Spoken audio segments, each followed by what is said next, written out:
Chapter 1. I want to speak human words. On the rooftop of an abandoned, unfinished building. The intermittent sounds of beer cans popping open echoed endlessly. A man tilted his head back, pouring the beer in his hand down his throat with great gusto. The person next to him didn't cheer but casually opened another can and handed it over. Brother Kitahara, you're free now. What do you want to do? Let me see if there's anything I can help you with. Me. The man glanced at the desolate outskirts. A few black crows cawed as they flew into the sky. These birds, symbols of death. I really want to be a crow. Even if it's seen as ominous and avoided by everyone, it can still be free and happy. Quote. The friend beside him was speechless. Since I came here, Brother Kitahara, you've helped me a lot, and I haven't been able to do much. The friend downed a mouthful of beer and started talking nonsense. If you really think that way, it's not impossible. He sounded serious. He looked up, holding out his right palm. A golden light completely captured Kitahara's gaze. Kitahara was a bit stunned. He suddenly remembered that this friend had always been very sincere in his words and actions, which was why Kitahara had looked out for him for years. After regaining consciousness, Kitahara felt like breaking down. Good friend, why do you always have a way when it comes to these ridiculous things? Kitahara turned his head, scanning the surroundings. The forest here was dense, the air incredibly fresh. Except, he had really turned into a crow. Kitahara remained silent for a moment, then flapped his wings and flew to a small river, looking at his reflection in the water. How different could a crow be? Apparently, quite different. Pitch black feathers, a pure ink black, as if some clumsy designer had just used the black fill tool on the entire body. The model and design felt very careless. The only bit of color seemed illogical. Those eyes were red, looking like a student had added too much water when mixing dye, resulting in a red that wasn't very vibrant. This looks like a model made and colored by a kindergartner. The crow's wings flapped, taking flight. Kitahara planned to find his friend and demand a return. He didn't actually want to be a crow. After all, being born human, who would genuinely want to be an animal? Screech, screech. A harsh sound reached him, catching his attention. Kitahara looked up and saw a small boy falling down a cliff. He held two sharp blades, constantly scraping them against the cliff wall, trying to slow his descent. The flock of crows in the woods was disturbed, rising together and circling above the small boy's head, waiting for him to fall so they could have a feast. Kitahara quickly darted to the small boy's side. Humans don't ignore the death of their own kind, that's why communities exist. Even though he was currently a crow, his talons gripped the small boy's arm tightly. He flapped his wings desperately, trying to halt their downward momentum. However, the problem was, perhaps the child was too light, or perhaps this crow's strength was too great, but he actually managed to fly upwards carrying the small boy. This defies logic. What logic is there when you've already turned into a crow? Are you trying to save me? The small boy looked up at the black mass above him and suddenly broke into a cute smile. Thank you. Caw. Only a crow's call came out when he opened his beak. Kitahara dropped the small boy onto the grass, preparing to fly off and see if the kid's parents were nearby. Although he looked precocious, a child only 3 or 4 years old surely had guardians. However, a sentence from below nearly made Kitahara fall out of the sky. Thank you. The small boy waved his little hand cheerfully from the ground. My name is Uchiha Itachi. Uchiha Itachi. Uchiha Itachi. Kitahara flew back down, hovering in front of Uchiha Itachi with wings spread. Ka. Do you have a name? The little boy squinted, stroking Kitahara's feathers with a warm smile. As he did so, a wave of scorching power entered Kitahara's body. Almost instantly, an even stronger power erupted within Kitahara, pushing the intruding force out. The immense aura sent Uchiha Itachi tumbling backward instantly. The child half sat on the ground, eyes wide with surprise. This kind of chakra. Kitahara instinctively familiarized himself with the power within him. His soul was exceedingly strong, allowing his spirit to easily control his body. Although he didn't understand everything, he knew what it meant for an animal to possess chakra. He, Kitahara, was not just a simple crow. He was a ninja crow who wanted to become human again. Kitahara pondered how his so-called good friend had managed to turn him into a ninja crow with chakra and send him to the world of Naruto. For over 10 years, that guy had seemed like the most ordinary person. Kitahara had never suspected his identity. And his honest, simple demeanor really didn't seem like someone with status and power. Kitahara thought hard. When I learn the summoning jutsu from Dad, I'll come find you to sign a summoning contract, okay? Uchiha Itachi cautiously approached, speaking softly. The summoning jutsu he mentioned instantly revived a memory in a corner of Kitahara's mind. Boar, dog, bird, monkey, ram. What the heck? Why did he know the hand seal sequence for the summoning jutsu? Kitahara's own wings even rapidly folded across his chest, forming the seals, finally slamming onto the ground, where summoning formula markings even appeared. However, nothing materialized. Kitahara hadn't signed a summoning contract. In fact, it was impossible for him to sign any summoning contract now. He still wanted to be human. He thought about all the jutsu he could recall: clone jutsu, transformation jutsu, shadow clone jutsu. The hand seals and chakra circulation methods for various jutsu awakened in his mind, but Kitahara clearly felt he couldn't use some of them.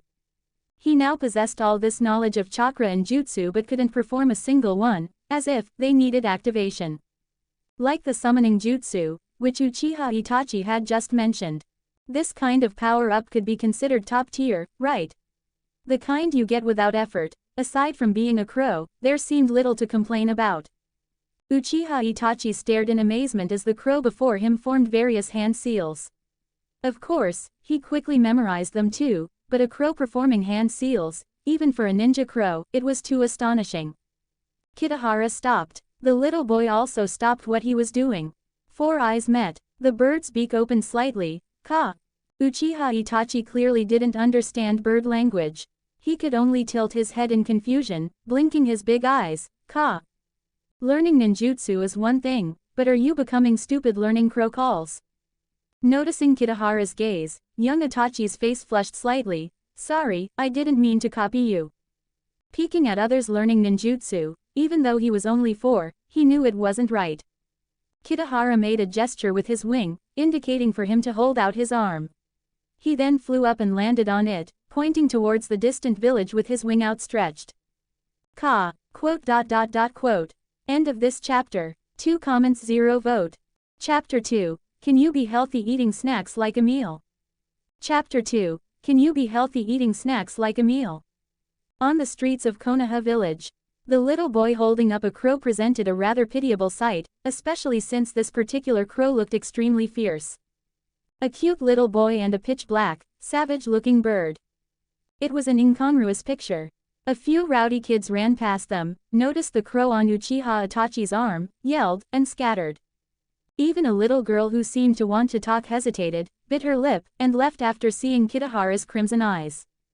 Uchiha Itachi wasn't good at interacting with people to begin with, and now carrying a bird that looked tough just by its appearance, even fewer children spoke to him.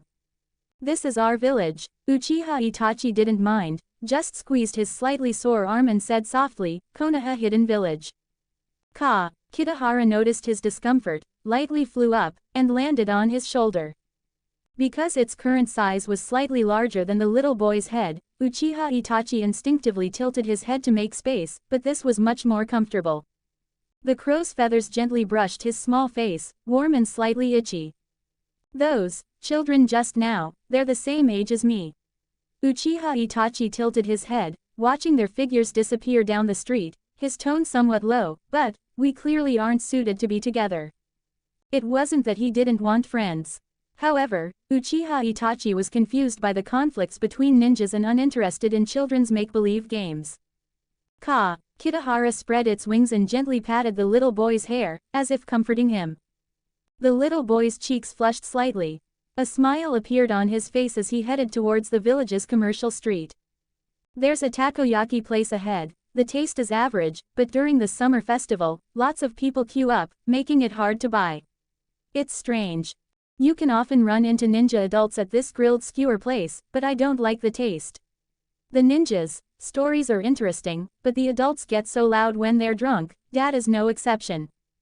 This place sells 3-color dango. They taste sweet, but Dad doesn't like sweets. Uchiha Itachi chattered on, a rare experience for him. Throughout his life, he only talked this much when facing his younger brother. whether it was sweet talk or harsh words directed at his brother. The little boy noticed the crow on his shoulder fixating on the dango shop, his face lit up with joy. Do you want to eat this? Let's go buy some. Quote. Ka. Kitahara let out a weak cry. You're the one who wants it more, kid. Still, what child doesn't eat sweets? Perhaps it was precisely because Uchiha Fugaku refused to indulge his son's sweet tooth that Itachi never forgot it his whole life. Kitahara's gaze rested on the little boy happily taking out money.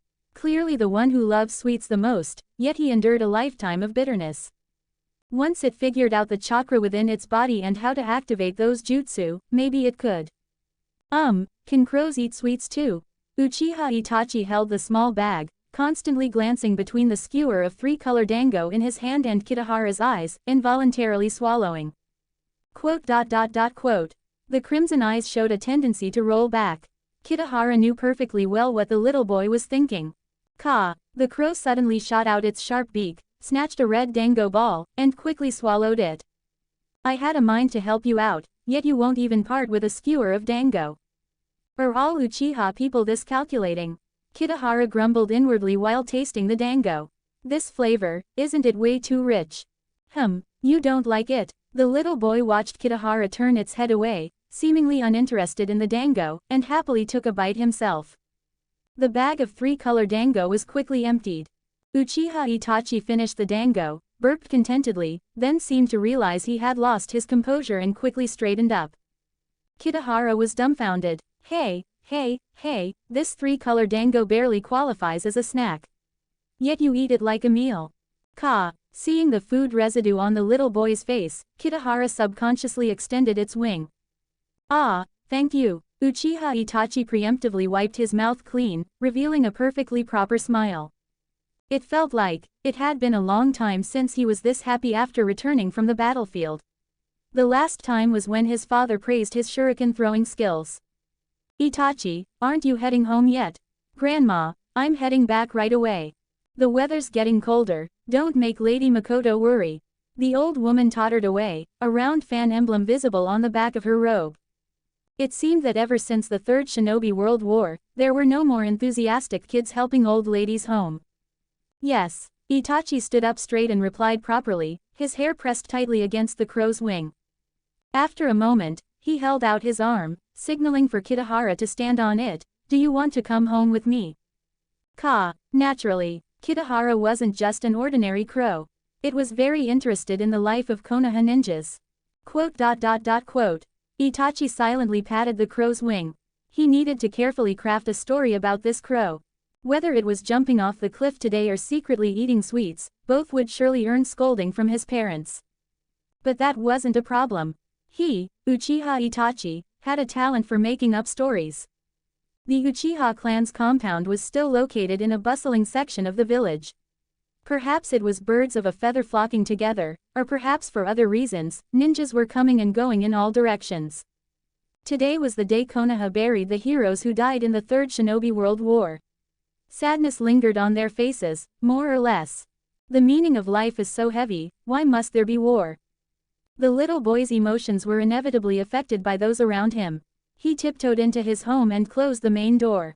Is that Itachi back? Perhaps because Itachi was still an only child, his parents' attention and affection were strong.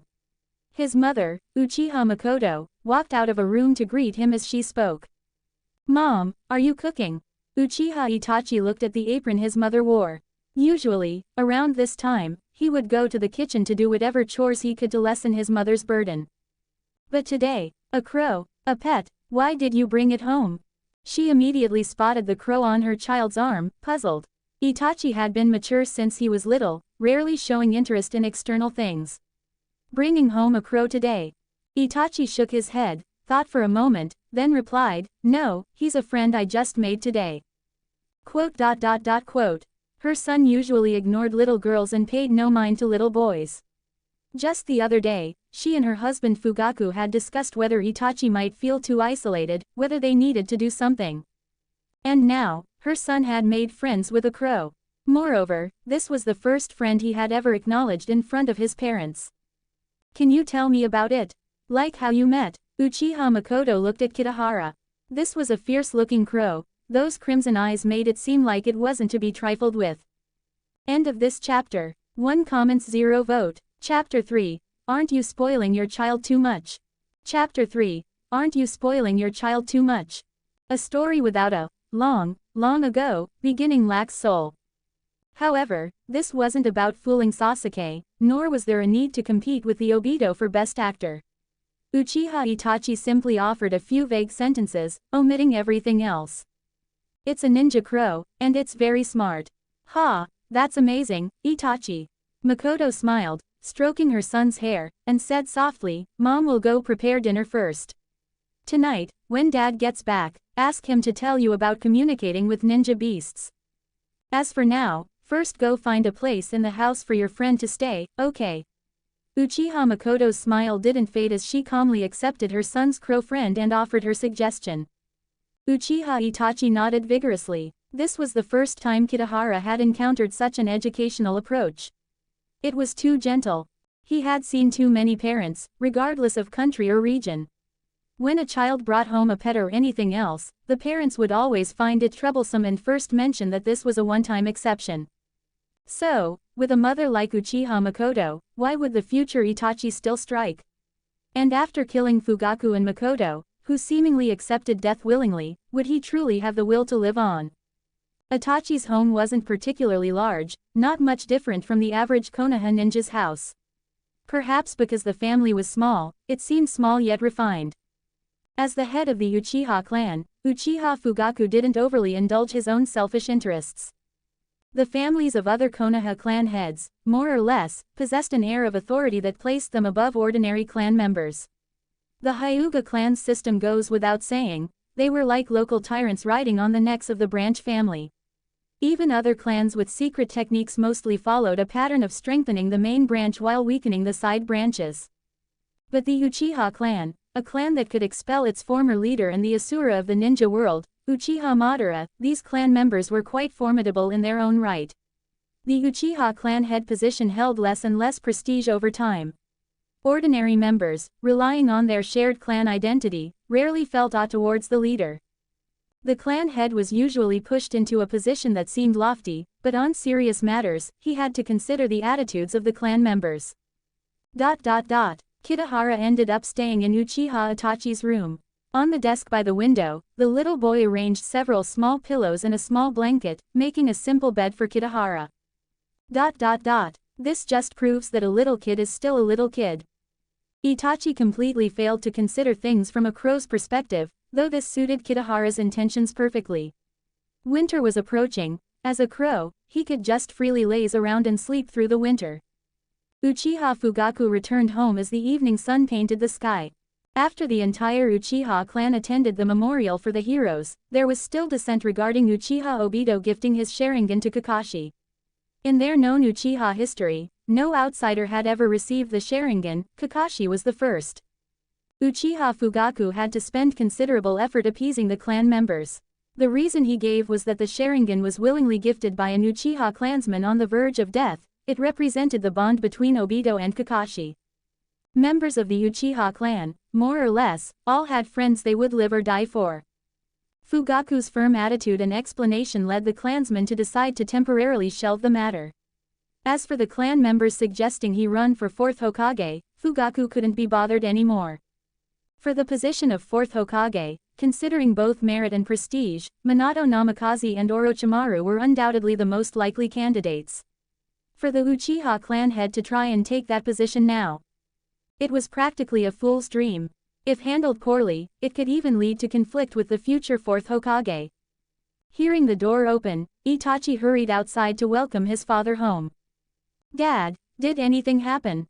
Not really, same old story. Where did Itachi go today? Uchiha Fugaku casually took off his black robe, handing it to his wife. He bent down slightly to pat his son's head, only then noticing the crow standing on Itachi. A ninja crow. With just one glance, Fugaku noticed the presence of chakra in Kitahara. This ninja crow, his 3-tomo Sharingan suddenly activated. This kind of chakra, Fugaku forcefully suppressed the urge to activate his Mangekyo. Under the Sharingan's observation, the chakra within the crow seemed like an abyss. Normally, no one would notice a pit on the ground, but when standing beside an abyss and gazing into it, one realizes its bottomless depth. Ka. Sharingan. Kitahara knew the Sharingan in Uchiha Fugaku's eyes was definitely more than just 3 tomo. This father, whose methods of educating his 2 sons were highly questionable, was a deeply hidden figure, even though his Mangekyo Sharingan was only ever revealed to Uchiha Itachi. Uchiha Genjutsu was world-renowned, from a simple glance to the Grand Izanami. Kitahara's internal chakra and soul power instantly tensed, terrified of falling into a genjutsu and being controlled by Uchiha Fugaku. Itachi, where did you find this ninja crow? Fugaku didn't deliberately observe Kitahara for too long, dropping the idea after just a few seconds. Ninja beasts came in many varieties. Perhaps this crow had coincidentally obtained such strange chakra, but, unless it possessed unique skills or secret techniques, it was meaningless. Unable to unleash its chakra or abilities, a ninja beast was ultimately just a ninja beast. Perhaps this crow's only future use would be its body, which also looked quite sturdy. The little boy stared at the red, tomo-marked eyes of his father. Hearing the question, he snapped back to reality, quickly taking Kitahara from his shoulder and looking up. He's a friend I just met today. Dad. Sensing the crow's feathers and body stiffen slightly in his arms, Itachi subconsciously stroked Kitahara's back. Makoto looked worriedly at her husband. Is there something wrong with it? No. Fugaku shook his head, smiling as he patted Itachi's head again. It looks like an ordinary ninja crow, but its chakra amount and physical strength are quite formidable. Well done, Itachi, truly my son. Although children need encouragement to grow, but, should you praise him just for getting lucky? Kitahara was a bit baffled. What had Uchiha Itachi actually done? And after Uchiha Fugaku finished praising his son, why did Uchiha Makoto also look pleased and want to pat her son? Hey, you can't raise kids like this. Fortunately, Uchiha Itachi had been mature and rational since childhood. Whether it was family pampering or reprimands, he wouldn't become arrogant or discouraged. Besides, it didn't seem like he had anything to be arrogant about right now. The family of 3, plus 1 crow, sat down at the dining table. Uchiha Makoto prepared a plate of fruit and cooked food for Kitahara. Kitahara nodded to signal thanks. It's just like Itachi said, very smart.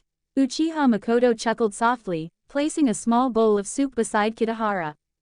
Fugaku nodded in agreement. Many ninja beasts possess human-like intelligence, but it's rare for a ninja crow to have such wisdom. After all, Itachi found it.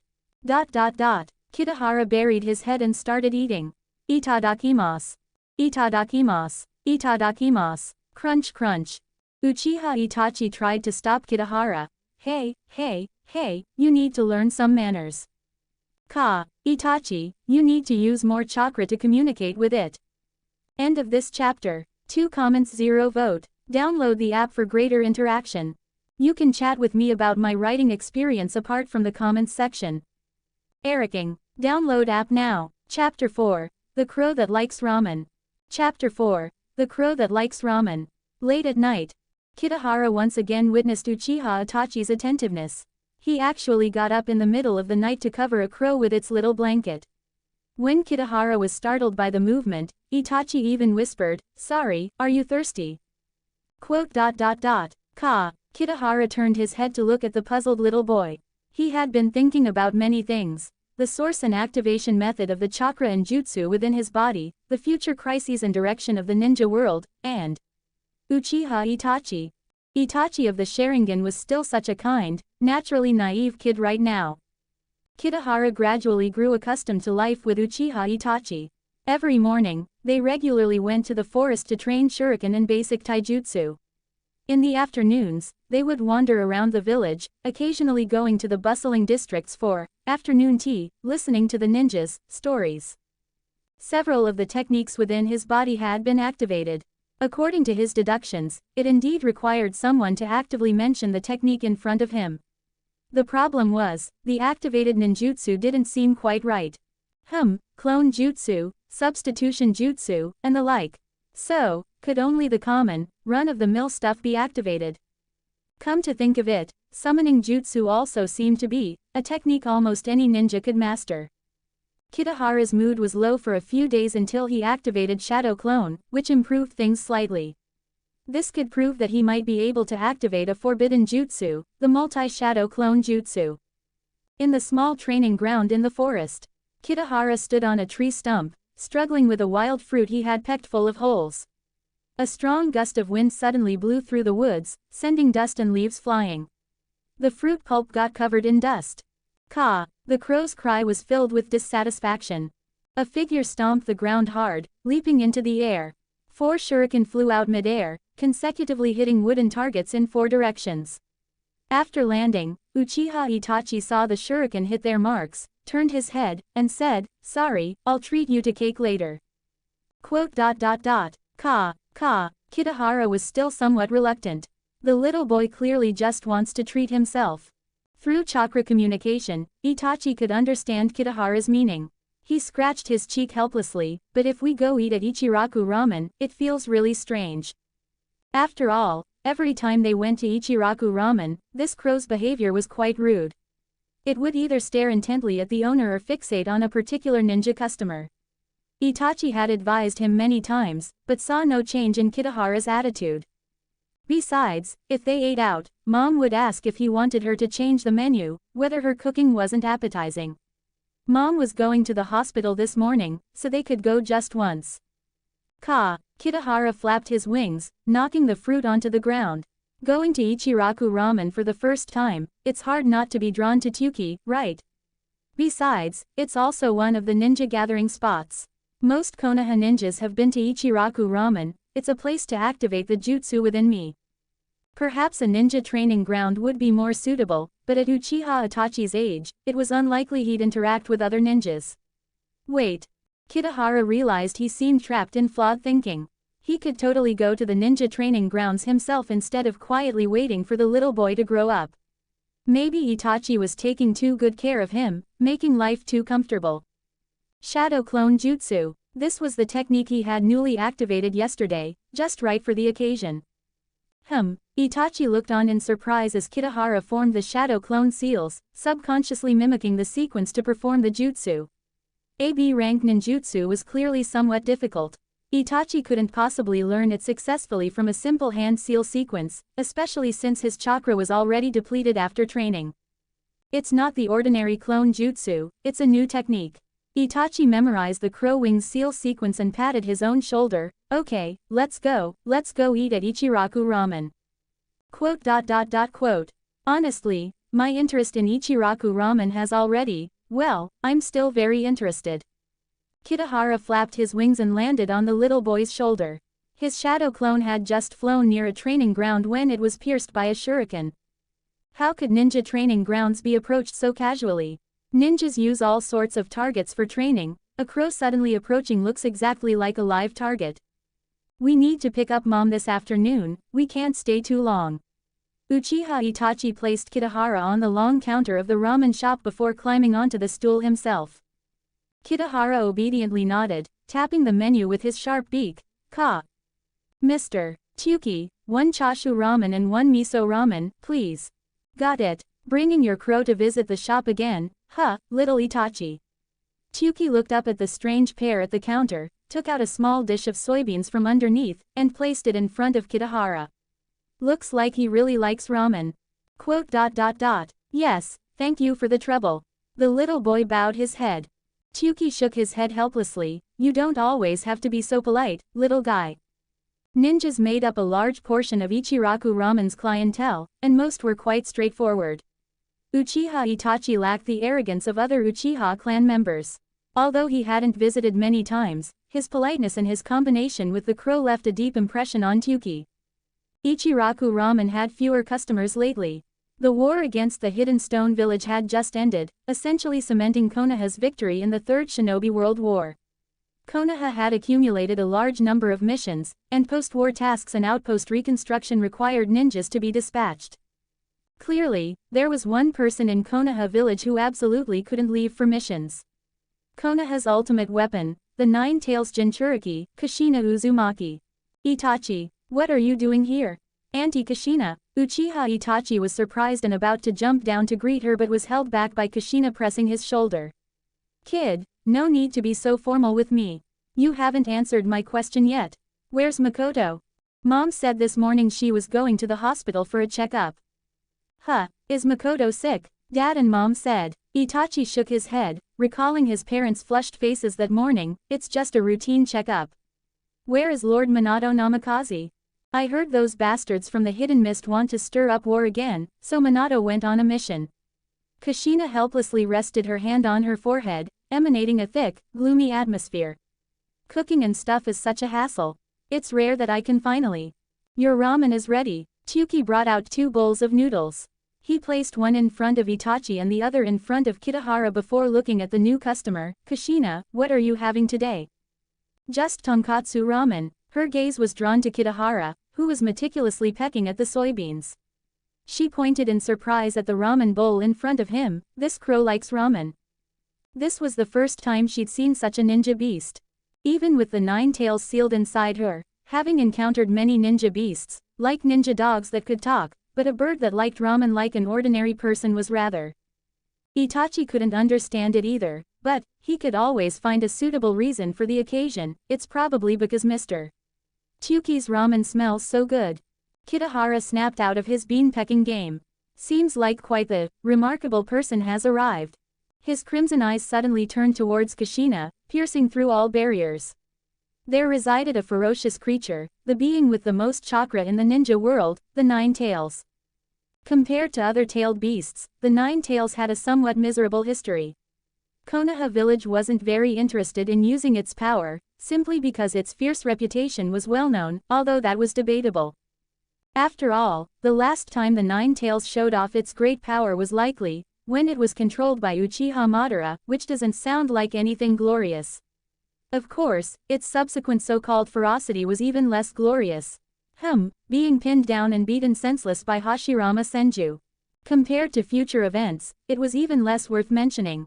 The god of shinobi, who had thrashed the 9 tails, suggested it was a bit too threatening and had his wife, Mito Uzumaki, seal it away. Is that something a human would say?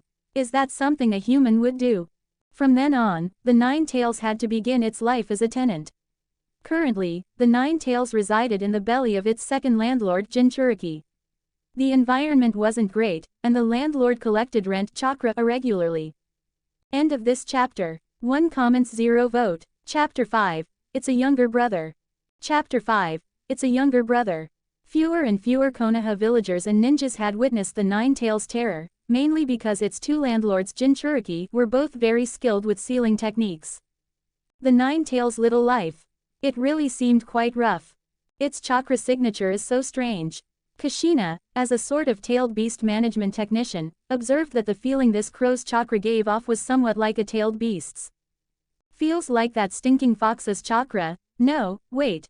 Kushina curiously stroked Kitahara's feathers, channeling a bit of chakra into Kitahara's body, one of the ways humans communicate with ninja beasts. Must be because I didn't eat breakfast and I'm too hungry, having hallucinations. Why would I think the stinking fox's chakra resembles a crow's? Kushina slumped onto the table dejectedly, calling out weakly, Boss Tyuki, if you don't serve soon, someone's going to starve to death in your shop. Quote. She really doesn't act like an adult at all. Still, she retained some adult's pride, refusing Itachi's offer to let her eat his noodles first. Perhaps she really was too hungry. When her ramen arrived, Uchiha Itachi and Kitahara watched her, dumbfounded. Itadakimasu. Slurp slurp. Gulp gulp. While Uchiha Itachi was still chewing on a piece of chashu, Kushina's bowl on the other side was already empty. The red-haired 9 tails Jinchuriki elegantly wiped her mouth. Thank you for the meal. Itachi, where are you going this afternoon? Kushina poured a cup of hot water, placed it next to the little boy, and offered a proper smile. Let's go see Makoto at the hospital together, how about it? I haven't seen her in ages. Thank you. Itachi turned, grabbed the cup, and nodded. Perfect, we were going to the hospital this afternoon to pick Mom up anyway. So well behaved, Itachi. On the way to the hospital, Kushina Uzumaki proved to be extremely talkative, constantly giving Kitahara the mistaken impression he was facing the source of all verbal evil. Rumble rumble. Kushina skipped along, kicking small pebbles underfoot. Itachi, do you have any dreams? What do you want to be when you grow up? I'll probably become a ninja. Itachi pondered. He was certain he would become a ninja. He had learned quite a few jutsu with Kitahara recently. I thought you'd say you wanted to become Hokage. Kushina chuckled, disapproving of Itachi's perceived modesty. Most kids in the village dream of becoming Hokage, right? Protecting everyone and their comrades, like that kid from your clan, Obito. Her voice trailed off. Uchiha Obito had already died in the Shinobi World War, and even his remains couldn't be brought back. Uchiha Obito's name had been mentioned frequently within the clan recently. Itachi knew his story, died in the war while saving his comrades. Auntie Kushina, nobody wants to die, right? So why do ninjas fight? That question, I'm searching for the answer to. It's nothing more than interests and things like that, I suppose. Kushina lowered her head, catching sight of the little boy's confused face out of the corner of her eye. She placed a hand on his shoulder. Maybe we can't resolve these conflicts right now, but that doesn't mean we're powerless. As long as we strive to become stronger, eliminate the wars between nations, the ninja world will surely achieve peace. Quote. Miss, there's a bit of a problem with your statement. Why does that sound strange? Although your logic is technically correct, your thinking is still in the primary stages. Uchiha Itachi, clearly encountering this ultimate technique known as talk no jutsu, for the first time, suddenly had a determined look on his face. The little boy realized that strength was indeed one way to resolve conflict. Quote. Become a strong ninja, learn more ninjutsu knowledge, eliminate conflict between people, destroy wars between nations. Kushina looked forward to seeing Itachi's resolve, but she was more interested in his current growth. Itachi, have you already started learning ninjutsu? Yes. Uchiha Itachi's practice of basic ninjutsu had become increasingly proficient lately, his hand seals forming faster and faster. Since he wasn't in school yet, he couldn't compare himself to others his age. Being able to learn ninjutsu at age 4, that's amazing, Itachi. Kushina beamed with surprise and ruffled Itachi's hair. The young auntie wanted to teach him something as encouragement, but the unique jutsu she knew were mostly high chakra cost, lavish techniques. Adamantine sealing chains, multi-shadow clone jutsu, and the like. But teaching only ordinary ninjutsu might mislead him. Traditionally, the ninja world placed great importance on lineage. If Uchiha Itachi learned ninjutsu from her, it meant he would definitely become her disciple in the future. As the Nine-Tails Jinchuriki, she was unlikely to have opportunities to leave the village for missions. As for Minato, by the time he returned, the fourth Hokage would likely be decided. Uchiha Itachi was not only the Uchiha clan head's son but also her best friend Makoto's son. If she messed up his potential, that would be quite embarrassing. Konoha Hospital. Uchiha Makoto clutched her handbag tightly against her lower abdomen, slowly walking out of the hospital in trance, her face radiating the unique tenderness of motherhood. Kushina and Itachi had just arrived. Seeing her appear, they both rushed forward excitedly. Kitahara gripped Itachi's clothes tightly, worried about being thrown off. Makoto, Mom, Kushina, Itachi, why are you two together? We ran into each other at Ichiraku Ramen at noon, Kushina answered casually, grabbing Uchiha Makoto's hand nervously. Are you feeling unwell somewhere? No, it's not that. Uchiha Makoto shook her head, moved her handbag aside, frankly revealing her slightly protruding belly. Her gaze shifted, seeing the little boy's worried expression, and she smiled gently. Itachi, you're going to be an older brother. Huh. Kushina followed her gaze to Itachi, then slowly turned her eyes back to Makoto's face. Her best friend was already pregnant with her second child. Clearly not understanding the adults' talk, Itachi blankly stood stunned for a second before looking at his mother. Will I have a younger brother? A younger sister would be cute too. Kushina pushed Itachi aside playfully, stroking Makoto's swelling belly. Yes, if we had a daughter, the house would be much livelier. Makoto covered her mouth and chuckled lightly, looking at Kushina. You and Minato, lately, have you gone for a checkup? Quote. Haven't felt anything. I'll go see Granny Bawako in a few days. If you need any help, you must tell me. As the two future mothers exchanged whispers, Itachi's presence felt a bit redundant. He and Kitahara whispered behind them. I wonder if it will be a younger brother or sister. I still hope I have a younger brother. Kitahara was quite certain it was a younger brother. The Uchiha surname, the name referencing the third Hokage's father, Sarutobi Sasuke. You think it's a brother too? Itachi thought for a moment, then nodded. I also think it's a brother. Kitahara didn't quite understand Itachi's meaning. Is he agreeing with my answer, or mocking him? In front of Itachi, regardless of how you look at it. Sasuke really is a younger brother, the ultimate kid brother type. A sudden coldness on his forehead interrupted their exchange. Kitahara looked up, watching snowflakes drift down from the sky. Konoha's winter had arrived. End of this chapter. 2 comments 0 vote. Chapter 6. The Fourth Hokage's Style. Chapter 6. The Fourth Hokage's Style. A heavy snowfall blanketed all of Konoha. After the first snow of winter, ninjas would have a relaxed period of rest, with special posts rotating shifts, welcoming the arrival of the new year.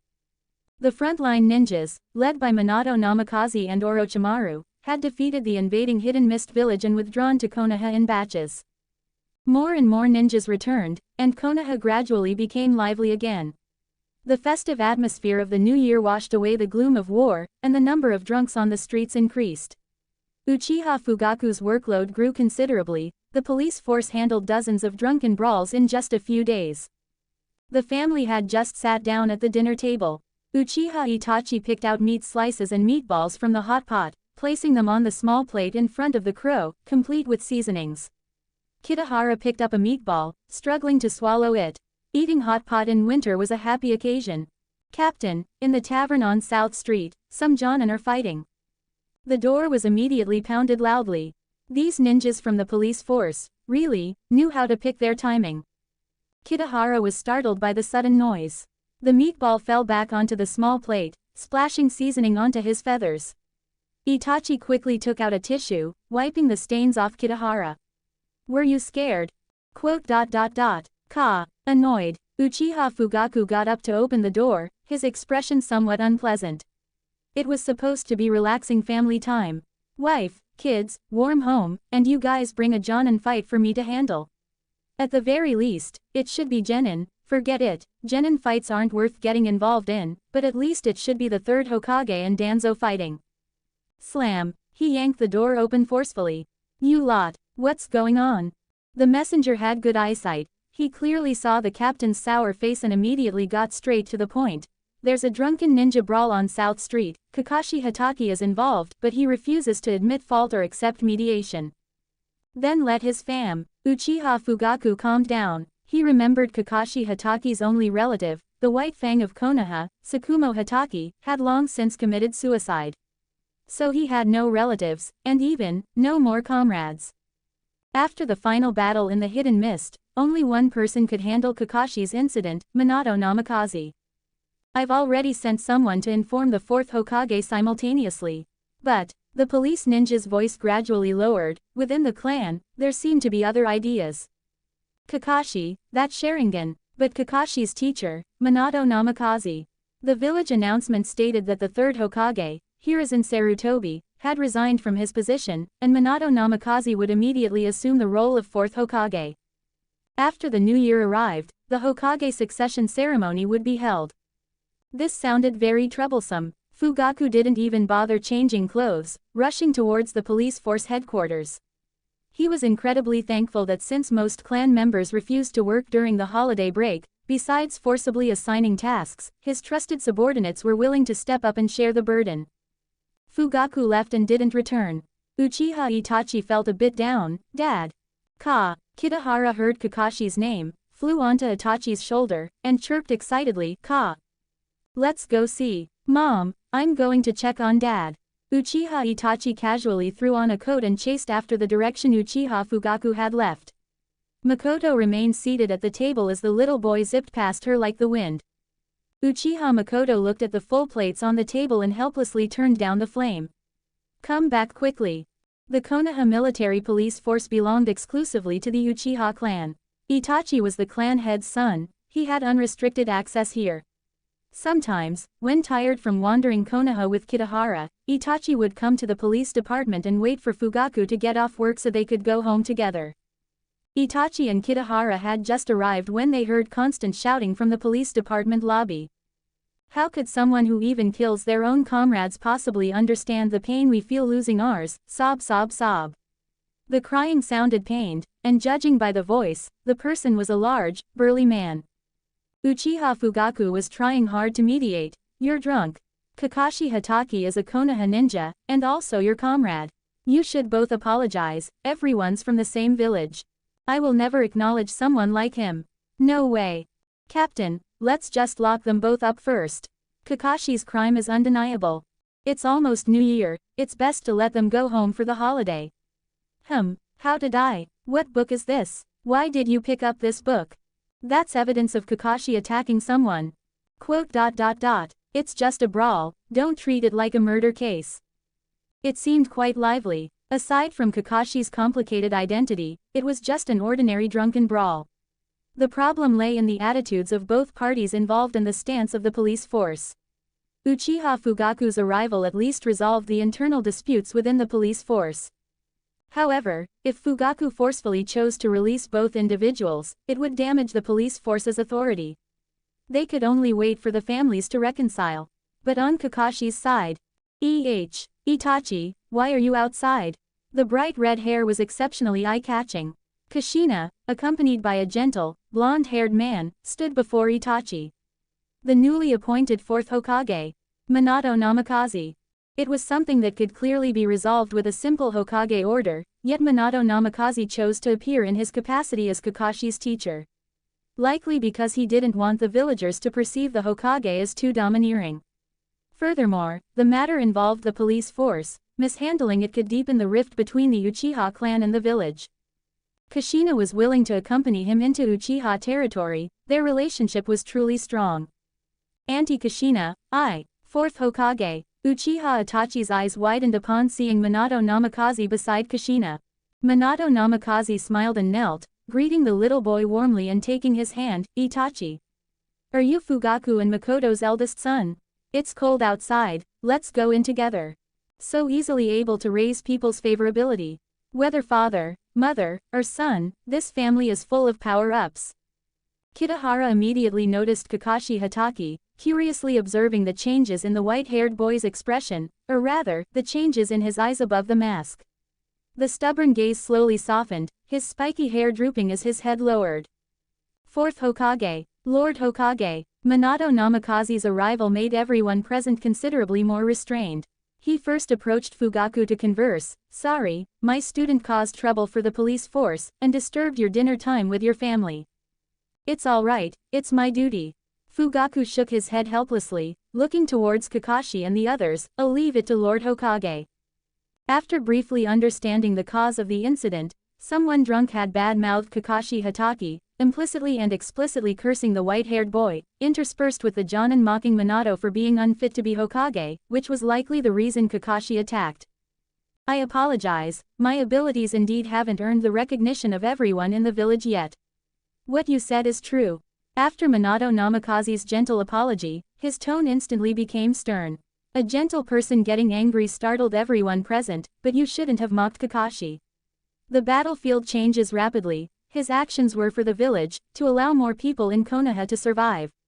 That includes us.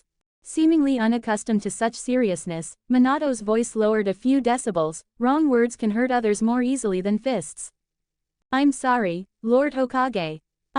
Facing the direct reprimand from his superior, the Jonin's attitude shifted slightly.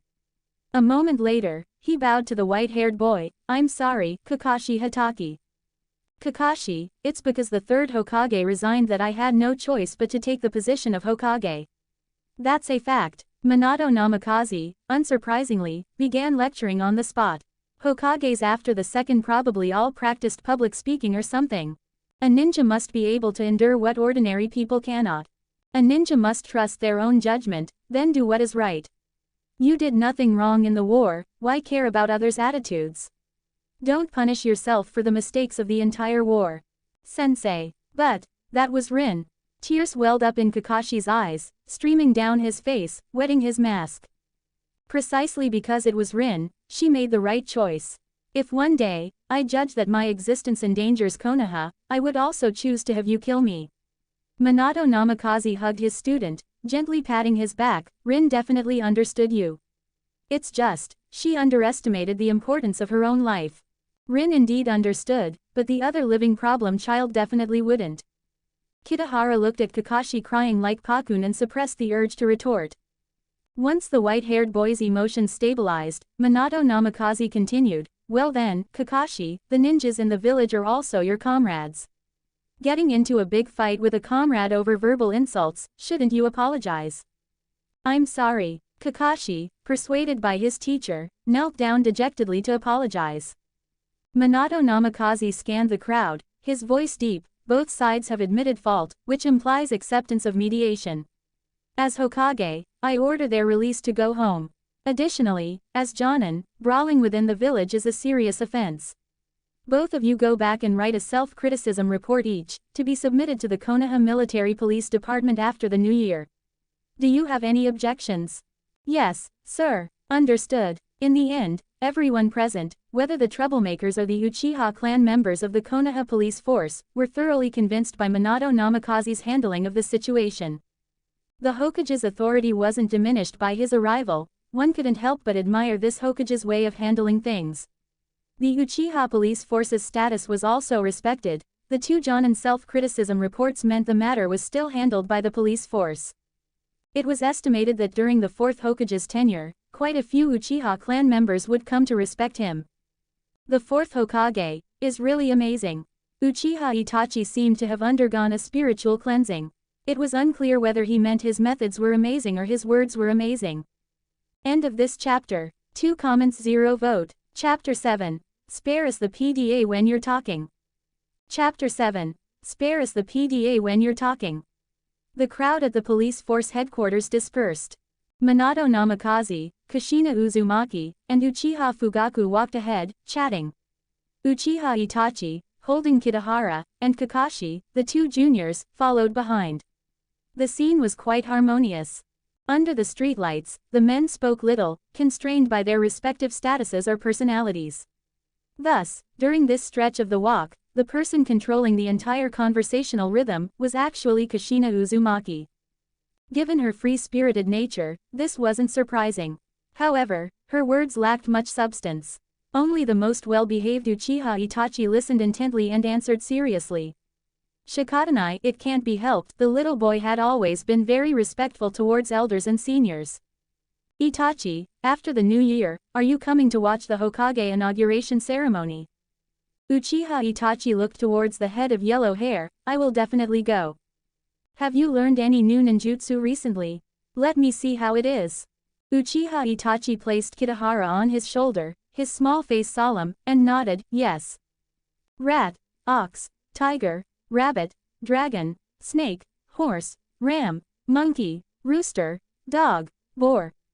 Shadow clone jutsu. A puff of smoke gathered beside Uchiha Itachi, and two identical little boys stood before everyone. Even if it wasn't the simplified seal version of the shadow clone jutsu, performing it at his age was shocking enough. Nani? Ha. Quote. As the father, Uchiha Fugaku knew Itachi was learning ninjutsu from the crow. Intelligent ninja beasts often had knowledge of ninjutsu. Learning simple techniques like substitution jutsu early wasn't a big deal. Kids are kids, if they like learning, they should be praised. But now. Quote. Itachi, shadow clone jutsu is AB rank ninjutsu. Dad, what's AB rank ninjutsu? Itachi widened his eyes at Fugaku. Whenever Dad learned he had mastered a new ninjutsu, didn't he always praise him by saying, truly my son? Quote. You little rascal. Kushina Uzumaki stepped forward and pinched his little cheek. Listen to me, ninjutsu is divided into 5 ranks, S, A, B, C, D. Among them, S rank and A rank are mostly forbidden techniques, requiring talent and chakra reserves. Ninjas are generally prohibited from learning or accessing them, like Minato's Flying Thunder God technique and Kakashi's Chidori. Therefore, B rank, C rank, and D rank ninjutsu become the commonly used techniques in ninja battles. This means, Kushina Uzumaki's words sent Kitahara into a mental haze. He finally realized something else. Hearing two ninjutsu mentioned consecutively, he finally had a clear comparison for activating the techniques within his body. The root cause was chakra nature. He didn't possess lightning release chakra. Because Kitahara was certain he had activated the other ninjutsu Kushina mentioned, the Flying Thunder God technique. As a technique purely reliant on talent, not bloodline or chakra nature, he had mastered it. What did this mean? It meant, he still had no offensive techniques. Only techniques matching his body's chakra natures could be activated. Kushina's voice gradually began to sound appealing in Kitahara's ears. Mastering enough D-rank ninjutsu allows graduation from the Ninja Academy, receiving a ninja headband, and becoming a genin. Mastering enough C-rank ninjutsu allows participation in the Chunin exams. Passing promotes you to Chunin, serving as a wartime ninja squad leader. Mastering enough B-rank ninjutsu allows participation in the Jonin assessment. Success promotes you to Jonin or Special Jonin, serving as a team leader, and learning forbidden techniques. Ninja training requires gradual progression. Learning and developing high-level ninjutsu without sufficient chakra is a very dangerous thing. After his wife finished speaking, Minato Namikaze added his supplement. The little boy bowed to thank them both. Thank you for the instruction. To him, this was common ninja knowledge that he needed to learn. It seemed he couldn't just randomly learn the ninjutsu Kitahara taught him anymore. This crow in his arms was more willful than he was, acting like a child, teaching him new ninjutsu just for Ichiraku ramen. However, the amount of chakra within his body was increasing daily, and his refinement and recovery speed were getting faster and faster. This was because Kitahara couldn't speak human words and didn't do human things. Itachi and Kitahara could only communicate using chakra. Each time their chakra connected, Itachi's chakra would show noticeable growth. Kushina glanced at Kakashi standing beside Itachi and shook her head. He'll probably be like Kakashi in the future, maybe even skipping the Ninja Academy. No, the Ninja Academy's curriculum is irreplaceable.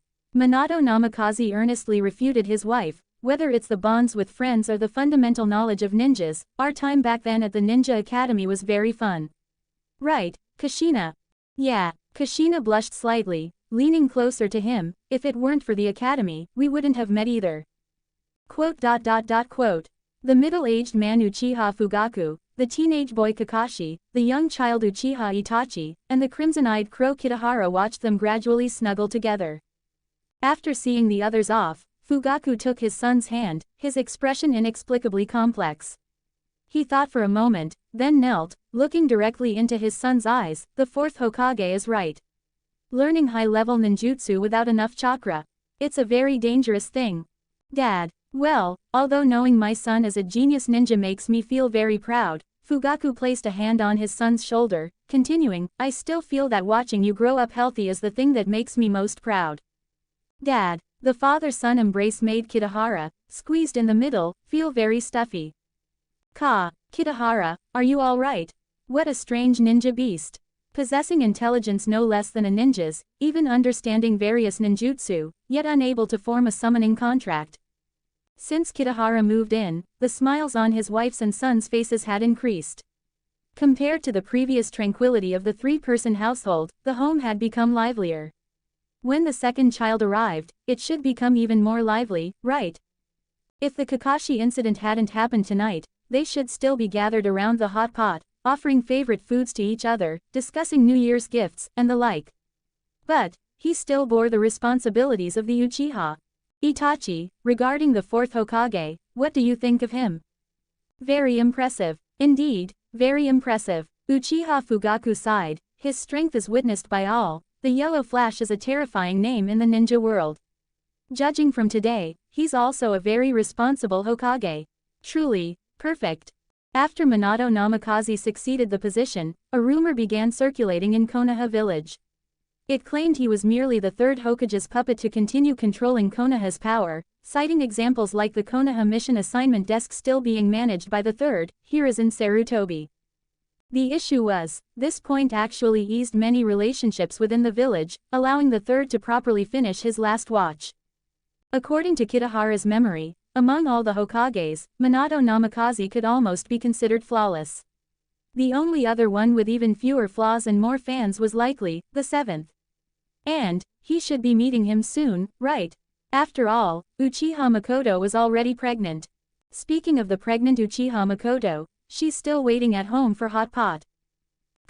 End of this chapter. 0 comments 0 vote. Chapter 8. Do you know the truth behind Uchiha Madara being abandoned by his clan? Chapter 8. Do you know the truth behind Uchiha Madara being abandoned by his clan? New Year's Day is an important festival for the people of Konoha village, second only to the Hokage inauguration ceremony.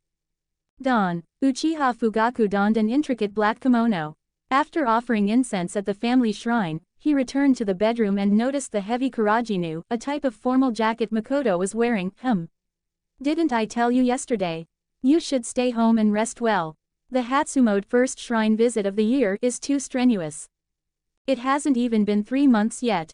Besides, as Fugaku-kun's wife, it would be too impolite not to participate in the clan's New Year Hatsumode. Makoto, despite her pregnancy, had applied light makeup. She asked, "Have you seen Itachi just now?" Last year, Itachi had dutifully dressed and waited in the main hall for his parents.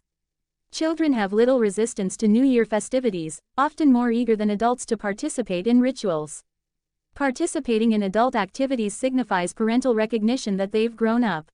This year seemed different. Kitahara was curled up under the covers, stubbornly refusing to get up. Beside him, Uchiha Itachi, dressed in a child's kimono, knelt beside the small quilt. "Kitahara, wake up. The first day of the new year is the clan's Hatsumode, let's go together." The crow's muffled cry came from under the blanket. Getting up in winter. Itachi wore a troubled expression, his small brow furrowed, pushing Kitahara through the blanket. "It's the first day of the new year, you can't sleep in." The Uchiha clan's Hatsumode involves all clan members, regardless of age or gender, visiting the Naka shrine on the first day of the year to worship the deity. As a clan famous for fire release and the Sharingan, the deity they worship is somewhat peculiar, the Naka River god. Likely dating back to the Warring States period when farming was difficult, they probably sought the river god's blessing for abundant rain. 5 minutes later, as Uchiha Fugaku's family stepped out, the throng of Uchiha clan members heading towards the shrine on the street respectfully parted, clearing a path for them. The clan head looked quite imposing. Someone even shouted loudly, "Lord Clan Head, many people are waiting at the shrine. Please hurry." Fugaku's mouth twitched slightly. "Dad is highly respected," Uchiha Itachi said, while cupping the sleepy Kitahara on his shoulder. The sleep-loving crow had finally been pestered into getting up. Uchiha Fugaku didn't answer. Instead, Uchiha Makoto had a smile in her eyes. "It's just like last year. Looks like it will be quite tiring again this year." Even someone as dense as Kitahara felt something was strange. As they moved with the crowd, Kitahara noticed the event wasn't particularly solemn. Many youths and children wore simple house clothes. But the clan head's family was dressed noticeably more elaborately. Someone was even wearing ninja attire. It was a boy with large eyes. People seemed to instinctively give way when facing him, clearly indicating he wasn't someone to mess with. "This guy. You like ninja crows too?" The boy stood beside Itachi, seemingly not out of place at all. He looked at Itachi and Kitahara, his clear, youthful voice reaching their ears. "I'm Shisui, Uchiha Shisui." The little boy tensed his face. "Uchiha, Itachi.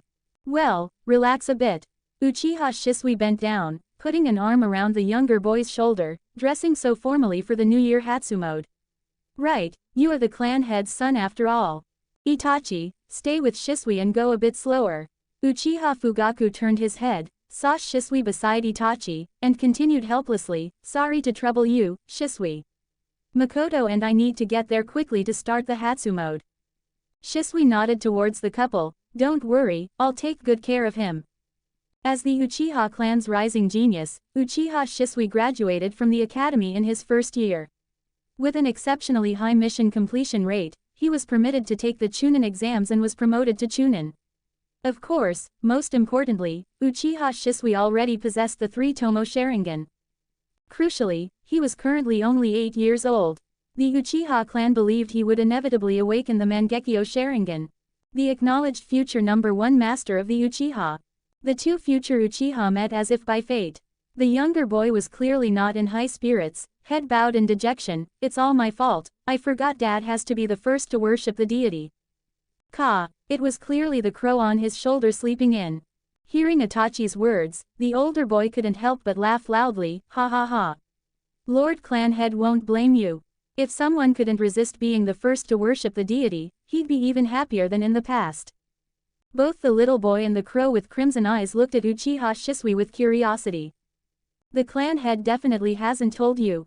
Uchiha Shisui didn't keep them in suspense.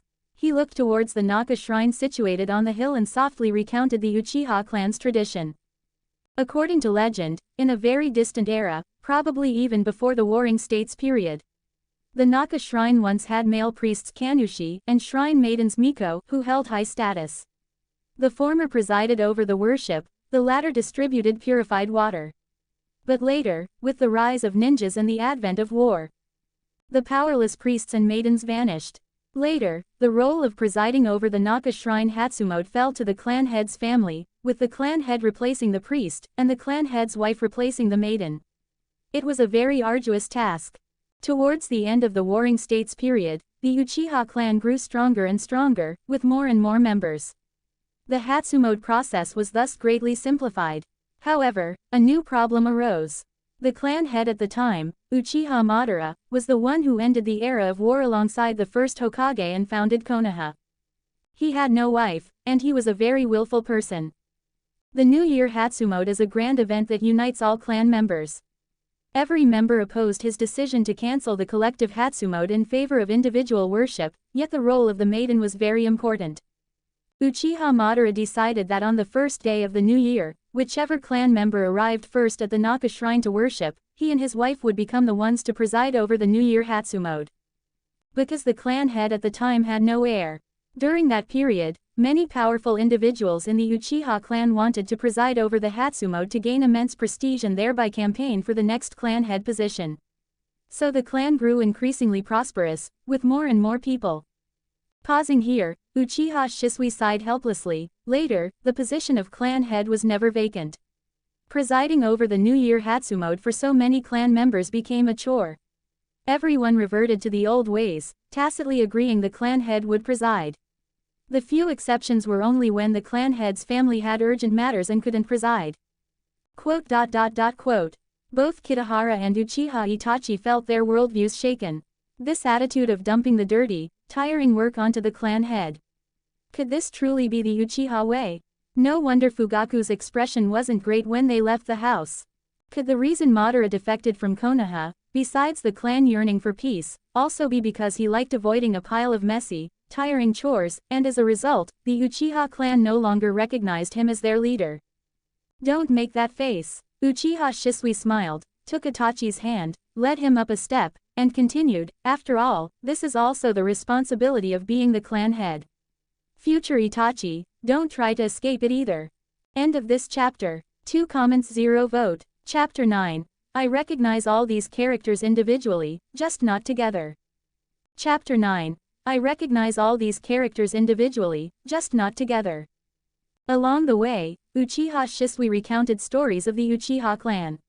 His profound knowledge greatly impressed the little boy. However, the stories weren't particularly engaging, because Kitahara fell asleep listening to him.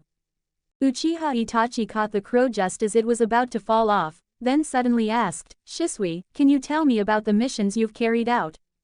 Itachi, ninja missions must be kept secret.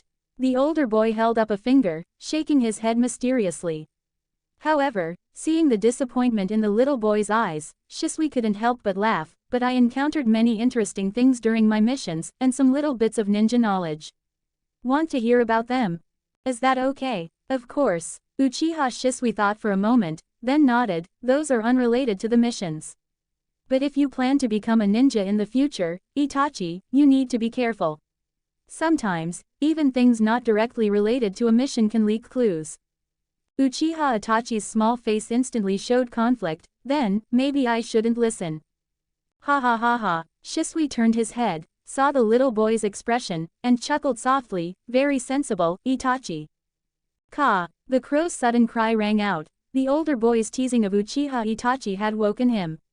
Kitahara's chakra instantly formed a shadow clone, charging towards Uchiha Shisui with resolute momentum at high speed. Under the impact, the boy's figure dissolved into smoke, a few black feathers drifting down with the wind. It was Uchiha Shisui's crow clone. That was really fast. The crimson eyes looked towards a nearby tree. There stood a boy forming hand seals, the three-tomo Sharingan in his eyes incredibly striking. It was indeed Uchiha Shisui who had just escaped. Demonic illusion. Shackling stakes technique. Sharingan. Release. Uchiha Shisui shook his head, muttering to himself, a Sharingan genjutsu, how was it completely reflected? After being attacked by Kitahara's chakra-filled clone, he had tried to subdue the ninja crow with genjutsu, choosing the shackling stakes technique for fear of harming Itachi.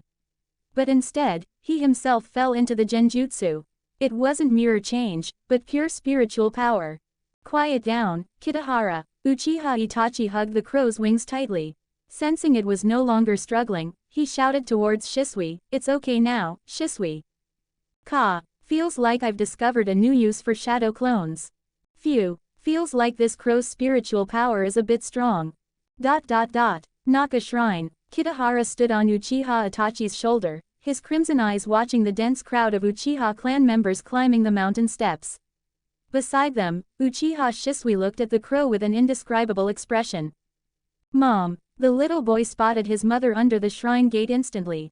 Uchiha Makoto stood smiling beneath the wooden archway, holding a wooden ladle, with several wooden buckets beside her. Each passing clan member dipped their fingers in a bucket, then knelt before Makoto. She would then scoop up a few drops of water and sprinkle them onto the person as a symbol of washing away impurities. Although it looked like a position of high status, the Uchiha clan, including ninjas and ordinary civilians, numbered at least 1,000. This meant she had to stand here for several hours. Fortunately, Makoto was also a ninja, her body was strong. When it was Itachi's turn, Makoto scooped up a few drops, evenly sprinkling them on both Kitahara and Itachi. Even with the crow's sturdy body, the cold water couldn't help but jolt him awake. He was a crow, he had feathers, not clothes. Now, Kitahara needs purifying too. Makoto's loving smile was truly impossible to refuse. Kitahara could only let out a weak cry. Quite interesting. Shisui half-covered his lips beside them. After the water purification, the stone path leading to the main hall was spontaneously divided into 2 lanes by the Uchiha clan members. The left side was for people queuing to enter, while the right side was for those exiting after worshipping, chatting in groups of 2 or 3, comparing the fortune slips omikuji in their hands.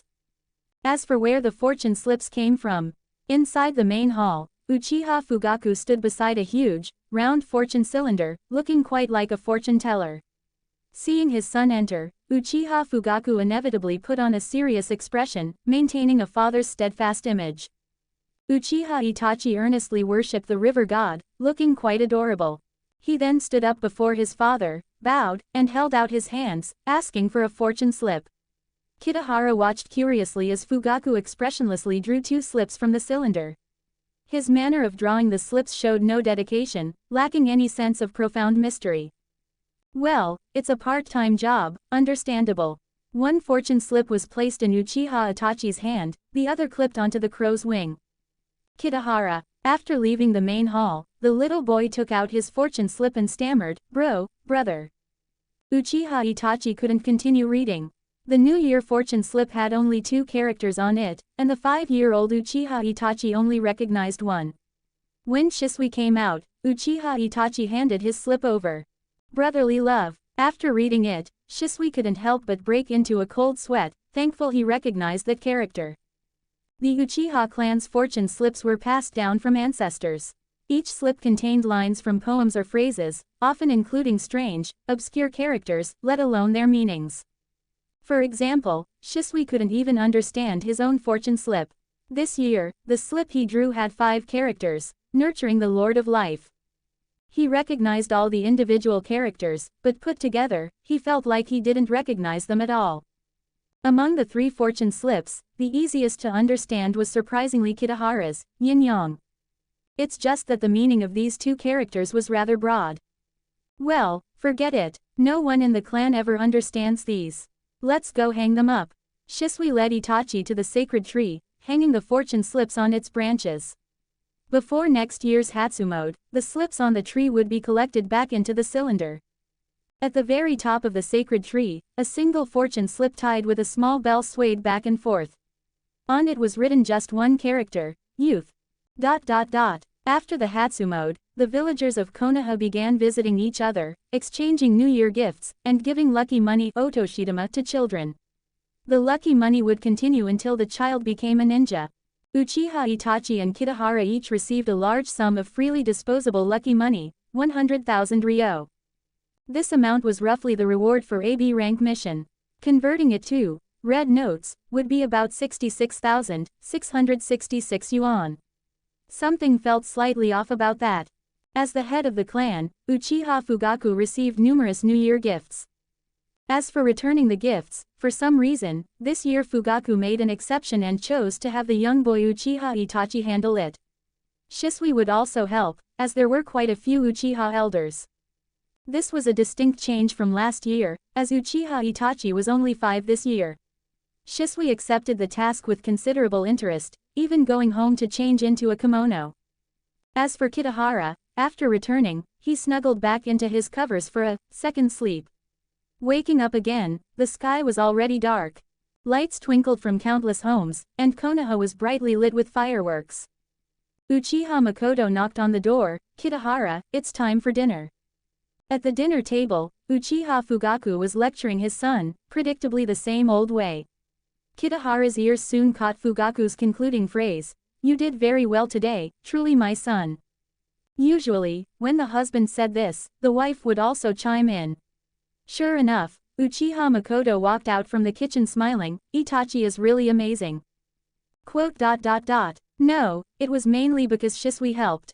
After escorting Itachi home, Uchiha Shisui had returned to his post. Even during the new year, Konoha's defense needed ninjas on rotation. The Hokage inauguration ceremony was approaching. Meanwhile, the couple was still praising their son. "You're only 5 this year, doing this much is already very good." "That's right, when mom was 5, all I did during New Year was play with friends." It seemed they could always find something to praise their son for. Kitahara felt he had already gotten used to this family's way of interacting. End of this chapter. 0 comments 0 vote. Chapter 10. On the frailty of the will of fire before loyalty and filial piety. Chapter 10. On the frailty of the will of fire before loyalty and filial piety. The second day of the new year. The villagers of Konoha gathered in vast numbers before the Hokage building. Today was the day of the Konoha Hokage inauguration ceremony. Due to it being peacetime, the process for Minato Namikaze to become the 4th Hokage of Konoha was quite cumbersome. But there was an enthusiastic old man who took care of everything for him. Whether it was the Jonin trust vote or the appointment by the feudal lord of the Land of Fire. Besides earning the title, Yellow Flash, the previous Hokage, Hiruzen Sarutobi, practically handled everything for Minato Namikaze's family. Including matters concerning Minato Namikaze's wife, Kushina Uzumaki, like her future childbirth. Hiruzen Sarutobi would also need to figure things out. A 9-tails Jinchuriki giving birth, very dangerous. So, you see, there's no such thing as a chosen one in this world, it's just someone else bearing the burden for you. Itachi brought Kitahara to watch. The crowded throng of people jostled shoulder to shoulder, making the venue resemble a bustling town market. After all, it was Konoha's grandest event. If Hiruzen Sarutobi hadn't resigned under censure, some ninjas might never have witnessed such a grand occasion in their lifetime. But if luck was on their side, like this familiar acquaintance nearby wearing a chef's hat, Uncle Tyuki from Ichiraku Ramen could chat and laugh with the 7th Hokage. Hey, fate, Uchiha Fugaku was on the Hokage building. Although the Uchiha clan held no position among Konoha's high-ranking officials, the police force captain, independent of the system, still had a spot for viewing the ceremony. All the Konoha villagers at the venue stared at the Hokage building, lost in reverence. Becoming Hokage was every Konoha child's dream. Becoming Hokage was every adult's aspiration. The war is over now, the 4th Hokage is only in his 20s, isn't that a bit too young? Hey. Use your brain when you say that.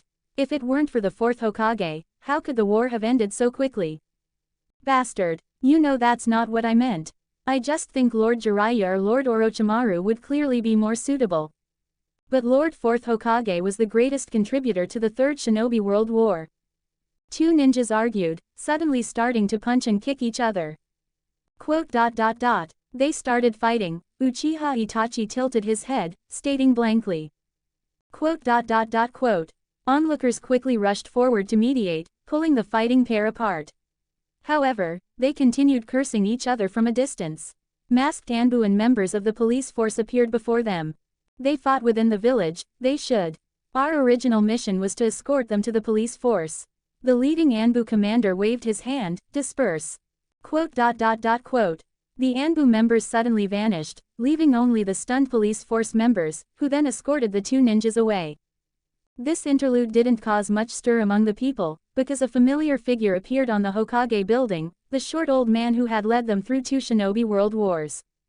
I am the third Hokage of the village hidden in the leaves, Hiruzen Sarutobi. Wow, Lord Hokage, Banzai. Hiruzen Sarutobi held considerable prestige in Konoha. At least in the eyes of these villagers, the old man chewing on his pipe was their sole memory of the Hokage. Quiet, I have a few words to say. The old man's voice wasn't loud, yet it cooled the fervent atmosphere of the entire venue. The villagers stopped clamoring. Kitahara found it vaguely familiar. He seemed to have heard Hiruzen Sarutobi's words somewhere before. When could it have been? I am the host of today's Hokage inauguration ceremony. Since the war began, many of our relatives and friends have sacrificed themselves on the battlefield. Their lives wrote the victorious chapter of the village hidden in the leaves. Everyone will die, life comes only once for each person. Even I am no exception. The new generation of ninjas can already bear the responsibilities they should. The will of fire passed down to them has already. Everything we do is for the future of the village, to continue the existence of the will of fire. Where leaves dance, fire will also burn eternally. The light of the fire will continue to illuminate the village and allow new leaves to sprout. At the moving parts, Hiruzen Sarutobi even choked up. Tears welled in the eyes of many villagers below. There was even a young man in a green jumpsuit whose tears flowed uncontrollably. If he hadn't been clenching his teeth, he probably would have wailed loudly. Uchiha Itachi seemed deeply touched, his eyes gradually reddening as he muttered softly, "The will of fire." Hey, kid, don't be like this. I'm getting a little scared. Speaking of which, have you ever heard of loyalty and filial piety? A stream of chakra flowed into Uchiha Itachi's body. Kitahara had long grown tired of the third speech, it was making him drowsy. But Uchiha Itachi's reaction jolted him awake. As Kitahara's chakra entered his body, Uchiha Itachi's eyes finally turned completely red, two tomo faintly visible. Each strand of chakra carried a piece of Kitahara's thoughts. Itachi's emotions gradually stabilized, his Sharingan glowing eerily red. Kitahara, let's go back and have a proper chat later. Uchiha Itachi hugged the crow, whispering in its ear. Throughout the ninja world, the concepts of loyalty and filial piety seemed to be appearing for the first time. This was the essence of human history. But there wasn't an honest person in the ninja world. Uchiha Itachi, however, was currently a good boy. The speech on the Hokage building drew to a close. Hiruzen Sarutobi beckoned Minato Namikaze to his side, removing the conical hat symbolizing the Hokage's status. My task is complete. Minato, it's yours now. Yes, third Hokage. The young blonde man took the hat and placed it on his head. Hiruzen Sarutobi clapped his hands and announced loudly, henceforth, the yellow flash who struck fear across the entire ninja world as the fourth Hokage leading all of Konoha, Minato Namikaze. Applause surged like a tidal wave. The title, Yellow Flash, was indeed renowned. At the very least, he was a powerhouse. Minato Namikaze didn't say much, just smiled reservedly and waved. Ever since the third Hokage started giving speeches frequently, children's aspirations gradually began centering on becoming Hokage. Minato Namikaze was the first to realize this dream. He watched the villagers below gradually disperse, then turned his gaze to scan the crowd viewing the ceremony. The Ino-Shika Cho trio. Uchiha, Hyuga, Aburame, Inuzuka, Kaharu Utatane, Homura Mitokado. Compared to the indifference on these faces, the last red-haired woman wearing a ninja headband clearly became emotional. Kushina Uzumaki. Warmth filled the fourth Hokage's heart. He nodded slightly towards the crowd. From today onwards, please offer me your guidance. Yes, Lord Hokage. Not humble at all, are they, this bunch? Below the Hokage building, a group of Uchiha clan members in police uniforms surrounded a small boy, attracting quite a crowd of onlookers. Lord Itachi, please don't touch your Sharingan with your hands. We've already gone to notify the captain. Just endure it a little longer, the captain will be down soon. Can you try retracting the chakra from the optic nerves around the Sharingan? You can't. Itachi is only 5 this year, he probably hasn't learned how chakra flows yet. The little boy asked, I roughly understand how to disperse chakra within my body. Is that okay? That doesn't seem very useful. Then could you, please spread out first? I'm not used to this. Uchiha Itachi nervously glanced at the villagers pointing and whispering about them. Clearly, someone misunderstood. The leader gave a few instructions, and the other Uchiha members walked up to the onlookers, shouting, disperse. Disperse. Don't crowd around here. The culprit was being held tightly by the little boy, unable to breathe. End of this chapter. 1 comments 0 vote. Chapter 11. I was overthinking it. Chapter 11. I was overthinking it. After the Hokage inauguration ceremony ended, Uchiha Itachi and the crow bought a bag of sticky rice dumplings. Then they stood below the Hokage building, waiting for Fugaku to go home together. Itachi didn't yet understand that he had awakened the Sharingan, and certainly didn't know how to deactivate it. Because he constantly communicated with Kitahara using chakra, the ninja crow's vast chakra reserves were being used to maintain the pair of Sharingan. It was roughly equivalent to using Osamu's head bounty to buy Jiraiya's books. Osamu's head bounty. So, the little boy didn't notice his chakra rapidly depleting. He just stood there with his Sharingan active, on a Konoha street, with a cawing crow beside him, until members of the police force saw him. It was a good thing for an Uchiha clan member to awaken their eyes, but walking around the streets with the Sharingan active wasn't ideal. Just as the police force dispersed the onlookers, Fugaku emerged from the Hokage building. His first words upon seeing Itachi were, unsurprisingly, likely, to awaken the eyes at this age. Truly my son. Kitahara. This, praising his son is like an addiction. It must be said, for Uchiha Itachi to awaken the two-tomo Sharingan at age 5 was indeed a source of pride for his father. And it happened during the Hokage inauguration ceremony, due to intense emotions. Upon hearing the news, both the current and former Hokage immediately became very interested in Uchiha Itachi. If Itachi weren't so young, they'd be tempted to have Uchiha Fugaku suddenly die, and then support his son's rise to power. What kind of people are these? Let's go home first, we'll talk slowly on the way. Fugaku supported the back of Uchiha Itachi's neck, addressing the excited clan members, you all go back too. Don't spread random rumors about Itachi within the clan. Yes, Captain. The little boy keenly noticed the change in his father's mood. Dad, are you unhappy? Well, it's okay. It feels quite strange. Uchiha Fugaku, breaking character, picked up his son and suddenly laughed. The last time I felt this way was when Itachi was born. Kitahara, who had lived his life based on the 3 great illusions that movies are good, games are fun, and snacks are tasty, along with the young Uchiha Itachi, didn't quite understand his feelings. Fortunately, Uchiha Makoto's feelings were easy to understand. Amazing, Itachi. Makoto praised him, placing a hand on Itachi's shoulder, then looked up at her husband, her eyes filled with worry. Itachi is still young. His body. It's fine, he'll gradually adapt. The younger an Uchiha awakens the Sharingan, the longer the Sharingan accompanies them, and the easier it integrates with their internal chakra. The only trouble, perhaps, is the psychological aspect. It's less accurate to say the Sharingan is controlled by negative emotions, and more that it awakens when spiritual power, influenced by emotions, suddenly erupts. The body's cells generate energy but cannot quickly fuse this burst of spiritual power to form chakra. The Uchiha bloodline transforms this spiritual power into a special kind of chakra, directing it to the eyes, thereby awakening the Sharingan.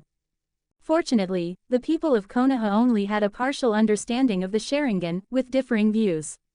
Some believed it stemmed from negative emotions, others from extreme feelings, and still others from losing something important. The psychologically confused Uchiha Itachi, having just found a will of fire he could acknowledge, was then indoctrinated with the crow's ideas of loyalty and filial piety, losing his sense of direction. This matter definitely couldn't be discussed with outsiders. As a Konoha villager, being brainwashed by foreign ideology, what talent? When it comes to talk no jutsu, who in Konoha has ever been afraid? Itachi, you now need to learn how to control the chakra within your body, in order to deactivate and activate the Sharingan. First, maintain the Sharingan's active state, let it deplete the chakra in your body, thereby sensing every pathway supplying chakra to the Sharingan. Then try to slow down the speed of this chakra delivery. But during this time, you must not stop refining chakra within your body. Because as chakra becomes insufficient, the Sharingan will automatically search for chakra within the body, increasing the number of pathways that can supply chakra. Wait until the Sharingan no longer adds new chakra transmission pathways. Memorize all the pathways that can supply chakra to the Sharingan, then shut off the chakra supply routes to the eyes, and you will be able to deactivate the Sharingan. What Uchiha Fugaku described was completely different from what the police force members had said.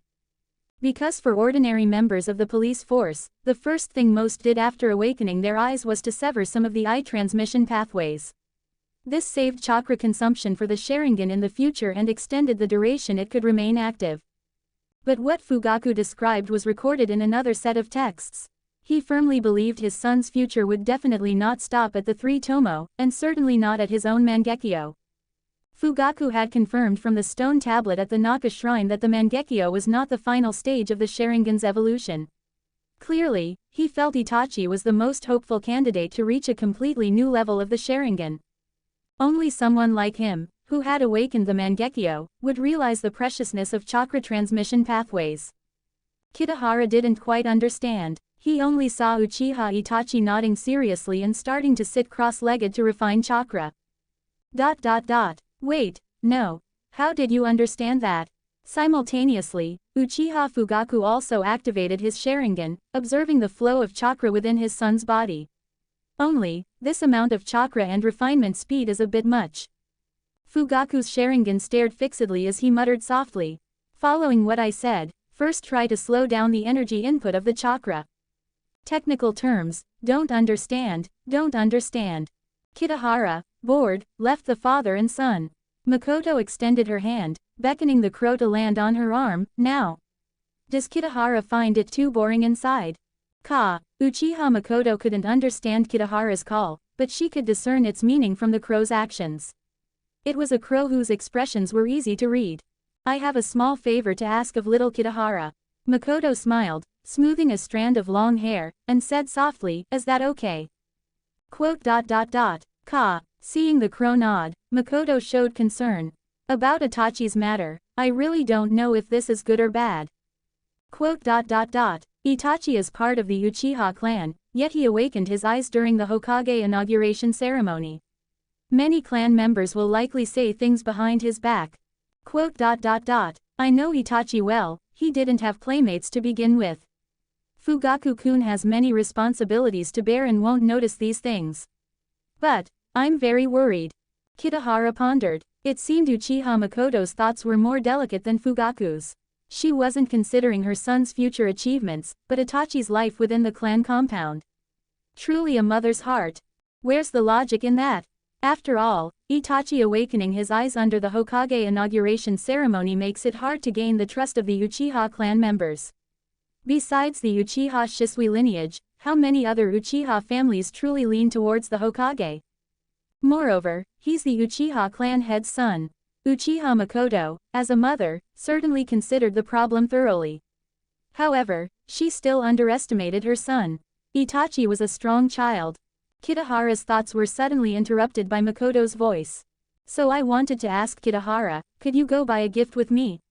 Uchiha Makoto held up her handbag. If no one celebrates for Itachi, wouldn't he feel disappointed? No, it's my thoughts that are too complex. I underestimated you as a mother. End of this chapter. 1 comments 0 vote. Chapter 12. So pretty, like a little girl. Chapter 12. So pretty, like a little girl. Konoha village. After the 4th Hokage officially took office, it became increasingly lively. Firstly, Kakashi Hatake joined Anbu. After a brief stumble, he gradually gained great fame for his extremely high mission completion rate and ruthless style. Cold-blooded Kakashi. Just as the genius ninjas of the past matured, new geniuses emerged one after another. Even a genius like Kakashi became a footnote to others. Uchiha Shisui, during a support mission, engaged in a fierce battle with mist ninjas who were launching a surprise attack on the coast, leaving a shadow in the hearts of the invading enemies. Shisui of the body flicker. Besides the two mentioned above, new generation talents like the taijutsu ninja Might Guy, the heir to the genjutsu clan Kurenai Yuhi, the third Hokage's second son Asuma Sarutobi, and the toothpick is life, Genma Shiranui began to show their prowess. Konoha, under the leadership of the fourth Hokage, coupled with the older generation of ninjas headed by the third Hokage holding down the fort, started off with a thriving momentum. In another part of the village, the 5-year-old with the Sharingan was still a hot topic. Although they didn't understand that the Sharingan's awakening wasn't actually related to age, it didn't stop them from voicing their opinions. If it were wartime, Uchiha Itachi would be even more outstanding than Kakashi. This was a common saying among Konoha villagers. Many Uchiha clan members, upon hearing this, couldn't tell whether they should feel regret or relief. That freshly minted Uchiha genius was currently helping a crow scrub a cooling mat. Because summer had arrived. Sharingan, activate. The little boy used his crimson eyes to meticulously inspect every possible crevice for dirt. Satisfied, he nodded his small head and said happily, "It's very clean." The crow eating ice cream. Kitahara, hurry up. Uchiha Itachi wiped his hands clean and brought out 2 cylindrical lunch containers from the room. "It's settled, we're going to the hospital today to deliver food to mom and dad." The crow quickly landed on Itachi's shoulder. Uchiha Makoto was approaching her due date and had been admitted to the hospital in advance to await labor. Therefore, Fugaku and Itachi needed to take turns with household chores and keeping her company. This was standard practice in the ninja world. Nothing was more important than a new addition to the family. Moreover, the child in Makoto's belly was that man's. When Itachi and Kitahara arrived at the hospital, several nurses eagerly informed the little boy that Uchiha Makoto had successfully given birth at dawn. Immediately after, a few young nurses started arguing. Hey, I heard Lady Makoto gave birth to a son. The little brother will surely be as cute as little Itachi in the future." "Nonsense. I just passed Lady Makoto's room and peeked in. It's a daughter. Very pretty, you know. But, definitely, ... They're arguing again. Uchiha Itachi didn't try to persuade them. He knew these nurses had lost their minds. He walked alone, carrying the lunch boxes to the hospital room. As for that crow, he couldn't figure out why it liked such scenes. A group of young nurses bickering, was that really so appealing? To be fair, it actually was. Once the group of nurses learned the answer from a doctor and instantly dispersed, Kitahara flapped its wings and flew to the hospital room. After all, it had known the outcome for a long time and wasn't anxious at all. In the hospital room, Uchiha Fugaku held the small infant, sternly educating his eldest son. He was gradually beginning to transform into the image of a strict father. You must not fall behind in your daily training. Go to the training grounds in the afternoon, but also pay attention to protecting your body. Truly my son, to be able to persist through such long training. The old father still couldn't abandon his doting affection for Uchiha Itachi. Kitahara lightly landed on Fugaku, its crimson eyes gazing at the sleeping little infant, Uchiha Itachi's younger brother. Kitahara, I have a younger brother. Uchiha Itachi, seeing the crow arrive, shared his joy with his friend. His name is Sasuke, Uchiha Sasuke. Kitahara's ka sounded a bit displeased. It was merely curious about Uchiha Sasuke, but now it felt like its own cub had a new puppy. Would they still be able to play happily together in the future? Look, Kitahara will have another playmate in the future. The house will be very lively from now on. Uchiha Sasuke was pretty and cute, somewhat resembling a doll from a New Year's painting. It wasn't without reason that others often mistook him for a little girl.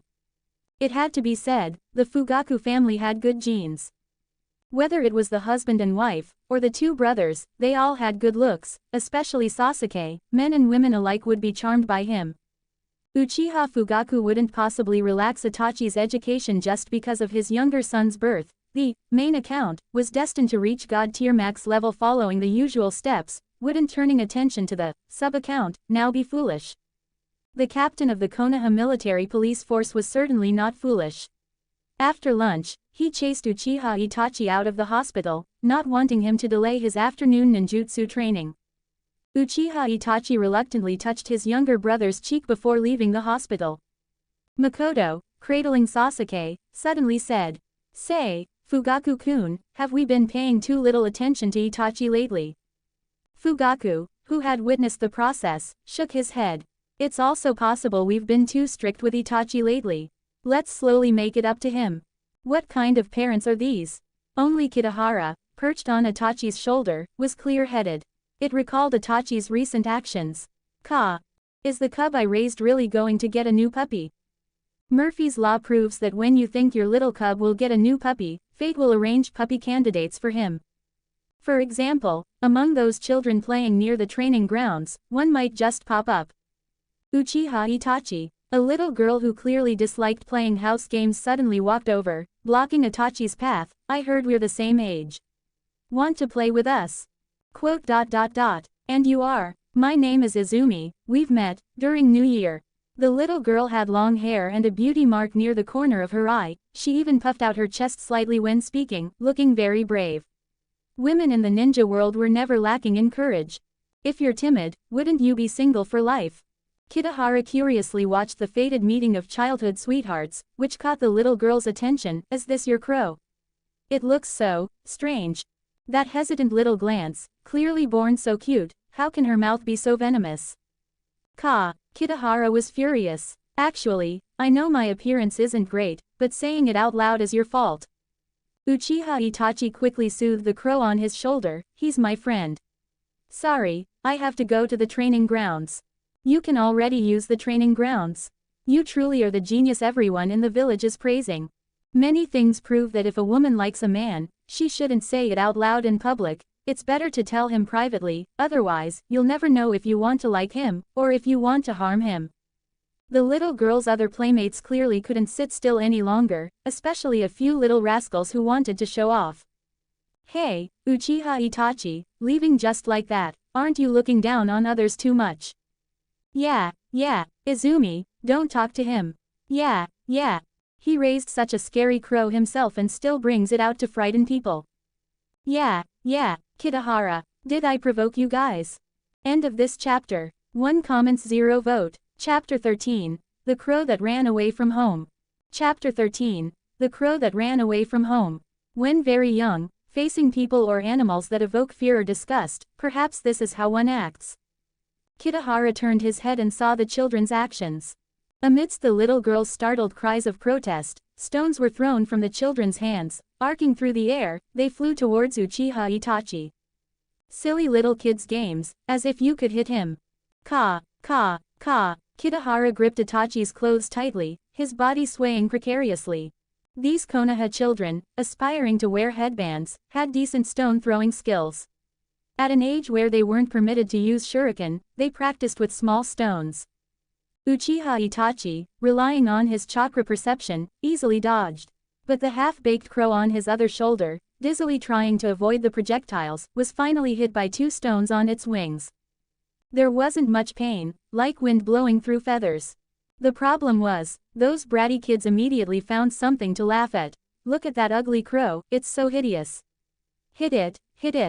It flies around the village all day, it must be stealing food everywhere, stone it to death. You guys, don't hit Itachi. I practice shuriken every day, I definitely won't miss." The lovely children seemed to have shifted their target, they had found new amusement. That pathetic crow was such an eyesore. Fire style. Great fireball jutsu. Uchiha Itachi's young voice echoed as a giant fireball erupted from his mouth.